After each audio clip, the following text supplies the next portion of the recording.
Halo semuanya, 2M di sini dan ini adalah alur cerita film Beyond Outrage.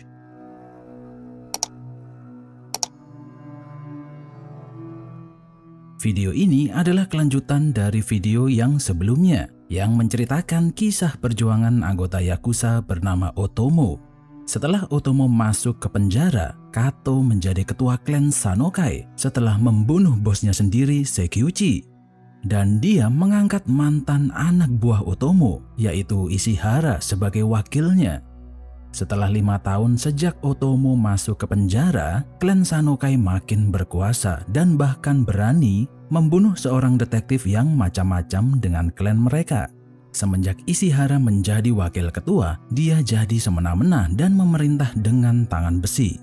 Dalam sebuah rapat, dia marah-marah kepada pejabat klan yang lain karena omsetnya menurun. Jadi secara diam-diam pejabat yang kena omel tadi bertemu dan saling curhat. Mereka adalah Tomita, Shiroyama, dan Gomi. Tomita komplain karena Ishihara ini dulunya cuman preman biasa. Kok tiba-tiba bisa jadi wakil ketua dan berani-beraninya ngomelin mereka.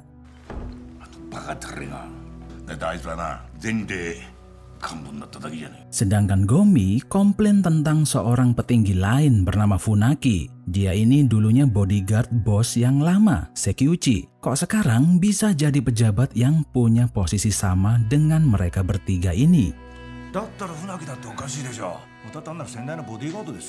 Hal tersebut membuat 3 orang ini bertanya-tanya, kok bisa ya Funaki naik pangkat secepat itu? Tomita merasa ada yang gak beres dengan Funaki. Dia jadi penasaran, kenapa di saat Sekiuchi mati ketembak, Funaki tidak berada di lokasi untuk menyelamatkannya. Padahal dia ini bodyguard kepercayaan Sekiuchi.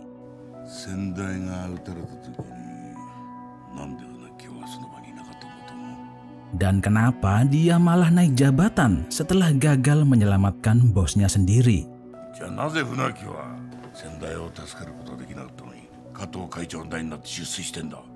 Disinilah mereka bertiga mulai curiga. Jangan-jangan Kato dan Funaki lah otak dibalik kematian Sekiuchi.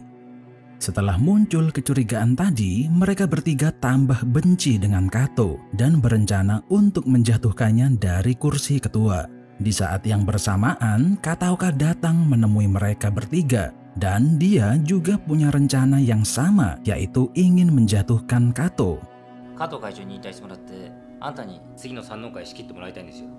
Masalahnya mereka masih nggak kuat untuk melakukan itu sendiri dan butuh support dari luar. Akhirnya Kataoka menyarankan Tomita untuk pergi ke klan sebelah, yaitu klan Hanabishi, dan menemui ketuanya yaitu Fusei untuk meminta bantuan.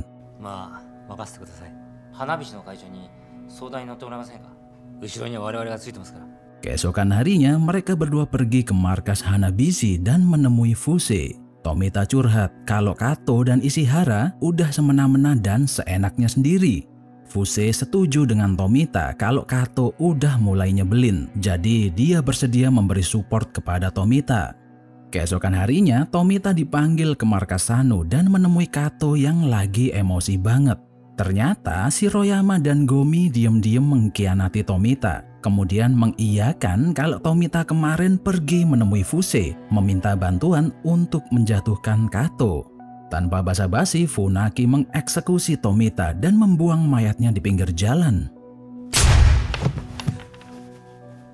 Kato juga tahu kalau kemarin Tomita pergi sama Kataoka. Jadi dia juga memanggil Kataoka ke kantor dan menginterogasinya. Ishihara sempat emosi dan mengancam akan menenggelamkan Kataoka seperti dia menenggelamkan detektif Yamamoto. Kataoka emosi karena diancam sama Ishihara tadi. Sebenarnya dia ingin menghancurkan Kato dengan cara mengadu domba dari dalam. Makanya dia manas-manasin Tomita supaya menemui Hanabishi. Namun rencananya gagal setelah Tomita mati. Jadi dia nggak punya pilihan selain menggunakan Otomo untuk melawan Kato.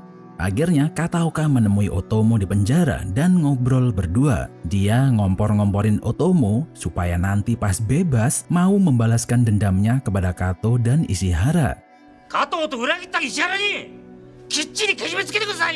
Tapi Otomo ogah untuk ngurusin masalah Yakuza lagi, apalagi berantem sama mereka. Akhirnya pas Otomo bebas dari penjara, dia memilih untuk bekerja dengan seorang pebisnis asal Korea bernama Chang Dae-sung. Dia ini punya bisnis hotel, tempat hiburan malam di Jepang dan Korea, tapi bukan Yakuza atau gangster. Chang ini bos yang baik, dia bersedia membantu dan menuruti apapun permintaan Otomo. Ternyata Kataoka nggak cuman ngompor-ngomporin Otomo, dia juga datang menemui Kimura, musuh bebuyutan Otomo yang pernah menusuknya di penjara. Kataoka menjelaskan kepada Kimura, dulu dia dan Otomo ini diadu domba oleh Kato. Jadi ada baiknya kalau dia ketemuan sama Otomo dan ngobrol bareng, cari cara untuk membalas dendam kepada Kato. Akhirnya Kataoka mengadakan sebuah acara untuk mempertemukan dua kubu yang dulunya saling bermusuhan, yaitu Otomo dan Kimura. Di momen ini, Kimura minta maaf soal masa lalu karena dia pernah membunuh anak buah Otomo dan menusuknya di penjara. Kataoka menggunakan kesempatan ini untuk ngompor-ngomporin mereka berdua dan meminta untuk bergabung demi menjatuhkan Kato. Namun Otomo tetap menolak dan bersikeras kalau nggak mau berurusan lagi dengan dunia Yakuza. Setelah Otomo dan Kimura pergi, Kataoka curhat kepada Shigeta. Dia jengkel gara-gara gagal ngomporin Otomo untuk balas dendam. Tapi Kataoka nggak kehabisan akal. Dia kemudian menembaki kantor Ishihara lalu kabur.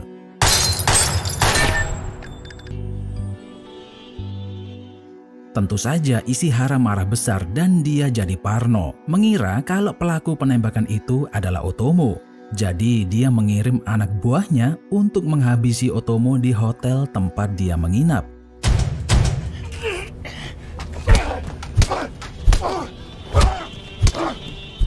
Namun usahanya gagal. Otomo masih bisa selamat berkat dua orang anak buah Kimura yang datang tepat waktu.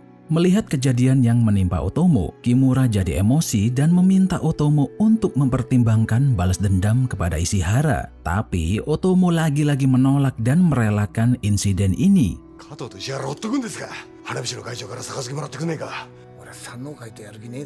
Masalahnya yang panas malah dua orang anak buah Kimura tadi. Mereka diam-diam menyerang markas Ishihara, namun tertangkap oleh Funaki dan harus mati konyol. Kematian mereka digunakan Kataoka untuk semakin ngompor-ngomporin Kimura dan Otomo untuk segera balas dendam. Akhirnya Kimura dan Otomo jadi panas, namun mereka masih kurang kuat untuk melawan Kato dan Ishihara. Jadi mau nggak mau harus meminta bantuan dari klan Hanabishi. Fuse paham betul kemampuan dan kesetiaan dua orang ini. Jadi tanpa pikir panjang dia bersedia mengirim anggotanya untuk membantu Kimura dan Otomo agar bisa menghancurkan Kato dan Ishihara. Akhirnya setelah punya sebuah tim tempur, Kimura dan Otomo pergi berperang.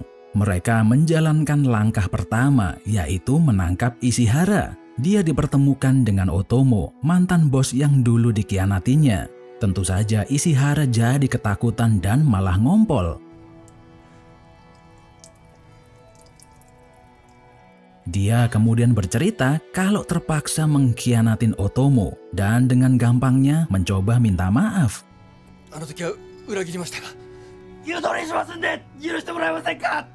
Otomo cuman ketawa dengar bacotan Ishihara. Tanpa buang waktu, Ishihara diikat dan ditaruh di tengah lapangan baseball. Dia disiksa dengan cara ditembakin sama mesin pelempar bola. Akhirnya dia mati pelan-pelan, terkena headshot bola terus-terusan.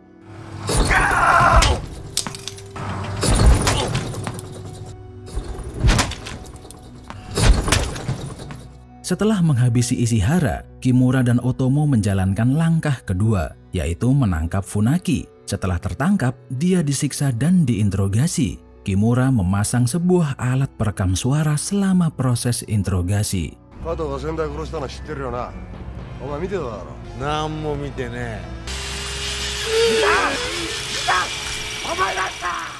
Rekaman suara Funaki kemudian dikirim kepada seluruh pejabat klan Sanokai.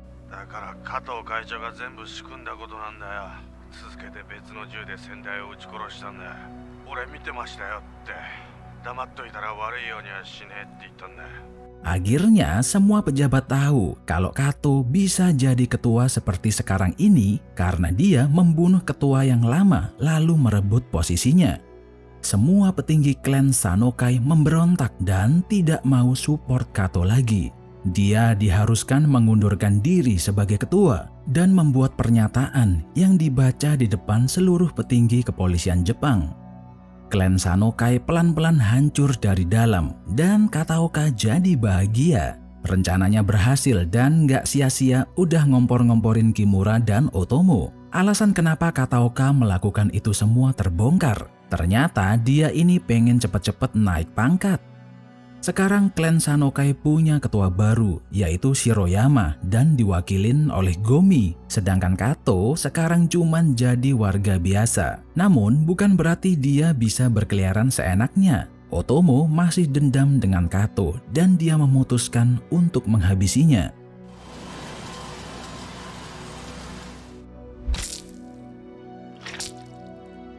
Disinilah plot twistnya makin kacau. Kato masih punya beberapa anggota yang sangat setia dan Kataoka menemuinya. Kemudian memfitnah Kimura kalau dialah yang telah membunuh Kato. Padahal kan Otomo. Jadi anak buah Kato menelan bulat-bulat omongan Kataoka. Lalu menyusup ke kantor Kimura dan menghabisinya beserta seluruh anak buahnya.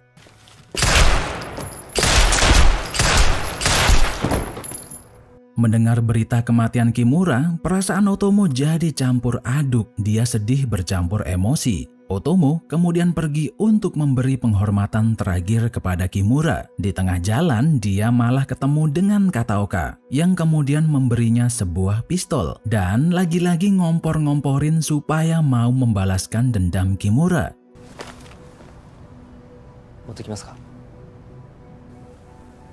Namun tiba-tiba Otomo malah menembak Kataoka sampai tewas karena dia tahu kalau selama ini detektif licik itulah yang jadi sumber masalah dan penyebab Kimura terbunuh.